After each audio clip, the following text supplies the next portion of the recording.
أرضي نصيب ويالتي أخون إناي كملكيان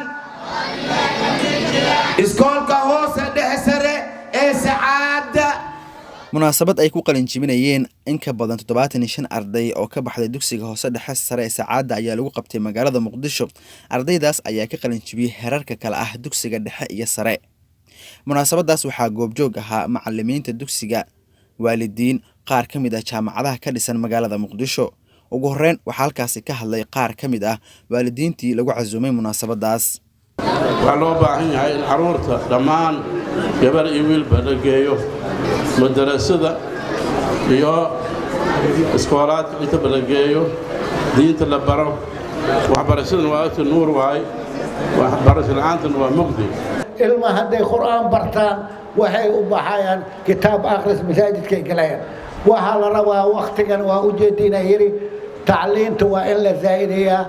وحساب لا برتا جغرافيا لا برتا وحلا أركي لا برتا تختار لنا أخلا وإنا لددالة. sidoo kale munaasabadaasi waxaa ka hadlay maamulaha guud ee dugsiga hoose dhexe sare Saacada Cabdullaahi Awees Sheekh Maki. waxaan leeyahay dhammaan inta qalin jibisay inta qalin bedelatay hambalyo micnaheedana ma ahan inaa waxbarashadii dhameyseen micnaheedii ma ahan inaad tihiin dad aqoon-yahano ee Saacada iskuul soo saartay waxaa maanta hesheen furihii waxbarashada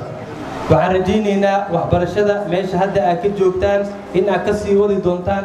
aad noqotaan mustaqbalka dalka insha Allah. agaasimaha guud ee wasaaradda shaqada iyo arrimaha bulshada xukuumadda Soomaaliya Maxamed Cadde oo madashaasi ku sugnaa ayaa dardaaran u jeediyay ardaydii qalin jibisay. waxaan rabaa inaan dhaho ardayda ee ka soo qalin jibisay dugsiga sare ee Saacada waxaan leeyahay waxaad ku dadaashaan inaad aadaan jaamacadaha farsamada gacanta lagu barto si macnaha wadanka horumarkiisa wuxuu ku jiraa farsamada oo la sii kordhiyo waayo ilaa iyo hadda ma hayno qof Soomaali ah ama computerka wax ku soo kordhiyay ama satellite la sameeyay wax ku kordhiyay ama meel la aadayo wax ku soo kordhiyay ma hayno laakiin waxaan rajaynayaa inay ka soo baxaan insha Allah ta'ala. qaar ka mid ah ardaydii ka qalin jibisay dugsigaas ayaa ka warramaya dareenkooda ku aadan shahaadooyinka ay qaateen. waxaan ka mid ahay ardayda maanta ku qalin bedelatay iskuulka Saacada Primary and Secondary School waxa mahad iska leh Allah subhanahu wa ta'ala oo halkaan soo gaarsiiyay iyo waalidkii iyo macallimiinta oo isu soo dadaalay iyo maamulaha iskuulka Saacada Primary and Secondary School. waxaan aad iyo aad ugu faraxsanahay in Maxamed Nuur Aawo qalin jibo iskuulka Saacada Primary and Secondary School waxaan aad iyo aad ugu jecelahay waalidiinteeda maanta intay la soo gaarsiiyay heerkan ilaa maanta inaan qalin jibiyo waxaan kala aad in macallimiinta Saacada Primary taasoo ay la dadaaleen heerkan maanta inaan soo gaarsiiyay inaan qalin jibiyo shahaado qaadano. waxaan aad iyo aad ugu faraxsanahay maanta inaan ka qalin jibiyo iskuulka Saacada Primary and Secondary School sidoo kale waxaan mahad gaar u diray almadeeda waalidku soo garab galay inay heerkan maanta aan soo istaago sidoo kale waxaan baraarujin